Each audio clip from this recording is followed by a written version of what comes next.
Okay, next we're going to move on to where businesses can get money from. In other words, sources of finance.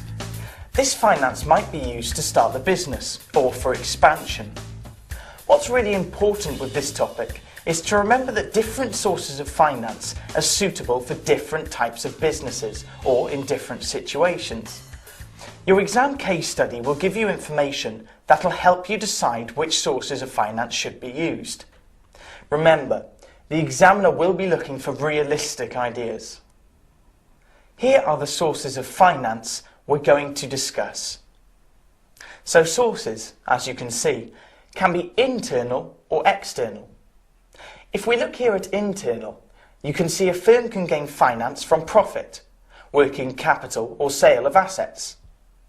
The alternative is external finance, which can either be short-term or long-term. If it's short-term, finance can come from an overdraft, a loan, trade credit or debt factoring. If it's longer-term finance that's needed, it can be share capital or loan capital. Loan capital includes mortgages, debentures or venture capital. Let's have a look at these sources in more detail before we have a go at some exam questions. We'll start with the internal sources of finance.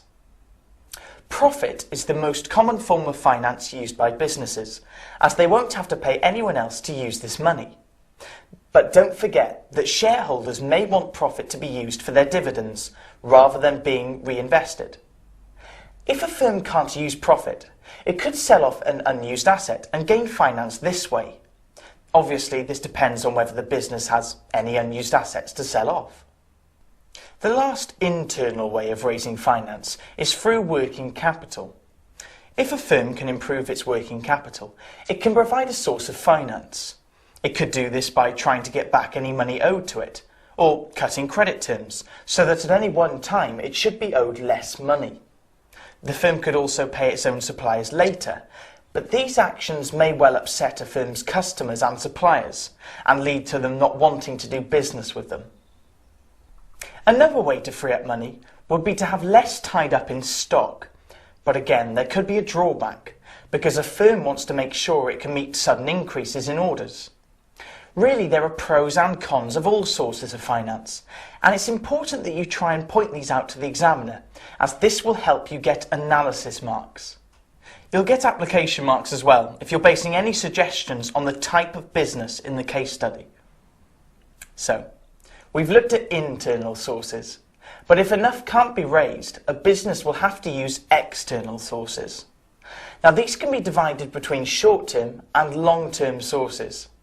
Which a business opts for depends on its circumstances. For example, how much money they need and how much they're prepared to pay for it. An overdraft is really a common short-term option and is useful because it can be arranged quickly, but it won't give the business large sums of money and interest will be charged on the overdraft.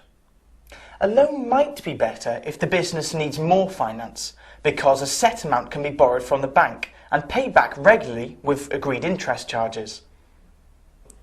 Debt factoring could also be used as a source of finance.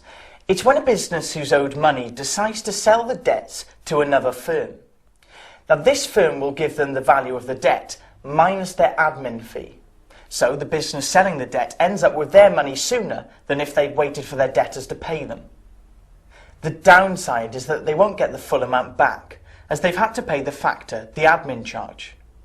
Finally, for short-term finance, you can use trade credit. Now, this is when you pay your creditors, in other words, people you owe money to, as late as possible. For example, your supplier might give you 90 days to pay. This can help raise finance without paying any interest on it, but consider how a supplier would view this. As it's part of working capital, it can be classed as an internal source of finance, or on its own, it's an external source. Let's move on to long-term sources. Larger amounts of money tend to come from this source and can be either share capital or loan capital. Share capital can be raised in limited companies, which can sell shares to the public to raise finance.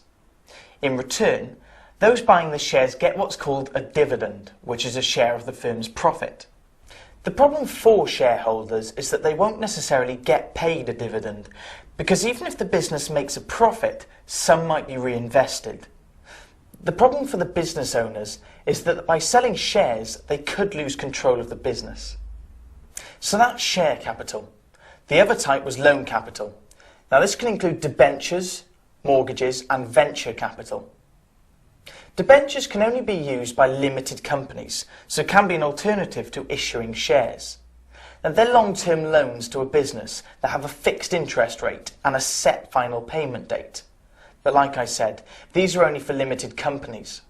If the company isn't limited, then mortgages are often used. A mortgage is like a long-term loan and generally uses the firm's property as security. So if the firm doesn't make the set repayments, the property can be taken. The final source of long-term finance we'll look at is venture capital. Venture capitalists provide money for high-risk businesses where other types of investors are unwilling to lend. They make their money by charging interest on the loans and by gaining shares in the business.